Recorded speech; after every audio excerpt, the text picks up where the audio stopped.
अस्सलाम वालेकुम my students and viewers. आज हम बाकायदा इंटरमीडिएट लेवल पर क्लासेस का आगाज करने जा रहे हैं।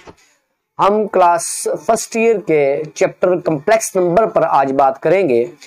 ये चैप्टर को आने से पहले मैं आपको मेथड ऑफ टीचिंग बताऊंगा कि what are the strategies while I am teaching you this chapter.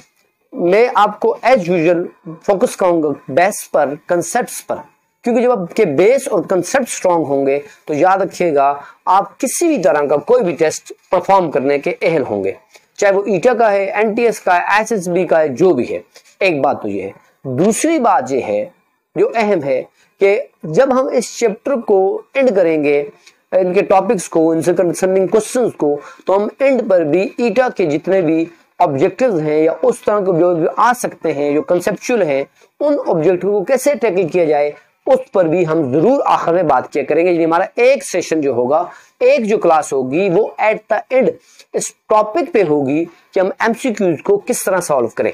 क्योंकि मैथमेटिक्स एक ऐसा चैप्टर है, एक ऐसा सब्जेक्ट है कि जो तमाम के तमाम जो आपके पास पेपर्स होते हैं, टेस्ट होते हैं, चाहे वो मैथमेटिक्स ना भी हो, यानी आप कोई और टेस्ट जॉब्स के लिए भी देने जा रहे हैं, तो उसके अंदर भी एक खास हिस्सा 25 to 35% मैथमेटिक्स के लिए जरूर होता है। तो लिहाजा आपको वहां भी इंशाल्लाह ये सारी मसाइल नहीं होंगे अगर आप इन लेक्चर्स को गौर से सुनेंगे, व्यू करेंगे, और उसको फिर आपके लिए आसानी होगी। तो चलिए हम कम्प्लेक्स नंबर पे बात कर रहे हैं। कम्प्लेक्स नंबर क्या है, कम्प्लेक्स नंबर क्या है, इससे पहले मैं आपको इसकी थोड़ी सी हिस्ट्री बता देता हूं कि कम्प्लेक्स नंबर पर किन किन लोगों ने काम किया है, फिर क्यों स्टार्ट हुए कम्प्लेक्स नंबर, थोड़ी सी इस पे बात भी करेंगे। तो कम्प्लेक्स नंबर पे जो सबसे ज्यादा काम किया, यानी सबसे पहले जिस बंदे ने कम्प्लेक्स नंबर का कंसेप्ट दिया है, वो ये बंदा है जिसका नाम है जी जिरोलामो कार्डानो। एट 1545 में एक्चुअली ये क्यूबिक इक्वेशंस पे काम कर रहा था, तो वहां उसको कुछ हर्डल्स हुई सॉल्यूशंस के अंदर कि रियल नंबर्स में उसके रूट्स नहीं आ रहे थे, तो फिर वहां से उसने नंबर्स को इमेजिन किया और कम्प्लेक्स नंबर का एक नया दौर स्टार्ट हुआ। और उसके बाद फिर और मैथमेटिशियंस इस पे काम करते रहे, जैसा कि राफेल बोम्बली ने इन जो इमेजिनरी नंबर्स का जो कंसेप्ट दिया था कार्डानो ने, उसी को, उन्हीं के ऑपरेशंस को डिस्कस किया। फिर आगे रेंडी कार्टे आए। रेंडी कार्टे ने उनको प्लेन पर शो करने का, जैसे रियल नंबर्स को एक लाइन पे शो किया जाता है, तो इसने बताया कि इनको प्लेन पर शो किया जा सकता है। इसी तरह फिर आगे इसने बाकायदा पोलर कोऑर्डिनेट सिस्टम के साथ कम्प्लेक्स नंबर को जोड़ा, यानी वही उसने पोलर कोऑर्डिनेट, वही कॉस थीटा और साइन थीटा के साथ उनका अटैचमेंट करवाई, इंटररिलेशंस बताए। कैस्पर वेसल हो गए, फ्रेड जिगाज हो गया, ये पहले लोगों की जो सारी सर्च थी उस पर इन्होंने काम किया और उस पर इन्होंने अपनी बुक्स पब्लिश की और मजीद उसके अंदर इजाफे किए। और इसी तरह आखिर में आर्गन ने एज अ होल जितने भी कम्प्लेक्स नंबर्स थे उनको पूरे प्रॉपर वे से प्लेन के अंदर शो किया, जिसे बाकायदा उसने कम्प्लेक्स प्लेन का नाम दिया। ठीक है, तो ये दो मुख्तसर सी हिस्ट्री थी साइंटिस्ट के हवाले से कि किस किस साइंटिस्ट ने क्या क्या काम किया। और अब हम आ जाते हैं कम्प्लेक्स नंबर स्टार्ट क्यों हुए। एक्चुअली देखिए, जब रियल नंबर्स को आप सॉल्व करते हैं, मुख्तलिफ इक्वेशंस को अलजेब्रा में सॉल्व करते हैं, तो उसमें जब इस तरह की equations I, let's suppose x² + 4 = 0। अब आपने इस इक्वेशन को लेट्स सपोज सॉल्व करना है। अब जब आप इस इक्वेशन को सॉल्व करेंगे तो ये आपके पास आएगा जी, जाहिर बात है सॉल्व करने का तरीका क्या है, इस +4 को वहां लेके चले जाएं, ये हो जाएगा -4। यहां से आपको x चुनके चाहिए तो आप कहेंगे जी टेकिंग, ठीक है, तो जी टेकिंग अंडरूट बोथ साइड, आपने दोनों तरफ अंडरूट ले लिया x², और यहां से जब आपने अंडरूट लिया ये आ गया। अब ये तो यहां से खत्म हो गया, ये x आ गया। अब अंडरूट माइनस के अंदर आ जाए तो मैथमेटिक्स में उसका सोल्यूशन नहीं है। मतलब माइनस के अंदर जब माइनस अंडरूट के अंदर आ जाए, स्क्वायर रूट के अंदर आ जाए, तो हम कहते हैं सोल्यूशन डज नॉट एग्जिस्ट। लेकिन ये बात कहना कि सोल्यूशन डज नॉट एग्जिस्ट बहुत सारी प्रॉब्लम्स को क्रिएट कर रही थी, यानी बहुत सारी ऐसी चीजें थी फिर जिसकी सोल्यूशन तक आप नहीं पहुंच पा सकते थे, चाहे वो कई शेप्स के स्फीयर्स थे, कई शेप्स के वॉल्यूम्स थे, एरियाज थे, कई इसके अलावा और भी मैथमेटिकल प्रॉब्लम्स थी जिनको यहाँ डज नॉट एग्जिस्ट की बेस पर आप सॉल्व नहीं कर सकते थे। लिहाजा फिर ऐसा क्या किया गया, चूंकि इस माइनस का कोई हल तो नहीं था, तो इस 4 को अलग कर दिया गया, इस -1 को रूट पर अलग कर दिया गया। और ये जो -1 रूट जिसको अलग किया गया, इसको खुद से इमेजिन कर दिया गया, यानी खुद से इमेजिन, तभी जो कहते हैं ना इमेजिनरी नंबर, इमेजिन कर दिया गया। चलो जी, चूंकि इटालियन ने किया तो इसको इटालियन ही में कह दिया ये आयोटा, ठीक है। आई एक्चुअली ये इटालियन जो नंबरिंग है अल्फाबेट से, उसका एक सिंबल है, उसका एक अल्फाबेट है, तो आयोटा से हमने कह दी चलो जी जो -1 रूट जो है ये आयोटा है। तो इसको फिर कह दिया रूट को 4 किया तो ये +-2 आएगा, वो तो बाद की बात है। तो ये आपके पास आयोटा आ गया।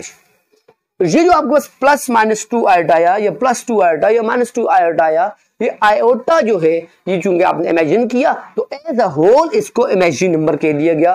जो अब जब आपने इसे इमेजिनरी किया तो फिर आप बहुत सारे जो प्रॉब्लम्स थे जो सॉल्व नहीं हो पा रहे थे, इस इमेजिन की बेस पर वो थाउजेंड्स ऑफ प्रॉब्लम सॉल्व हो गए।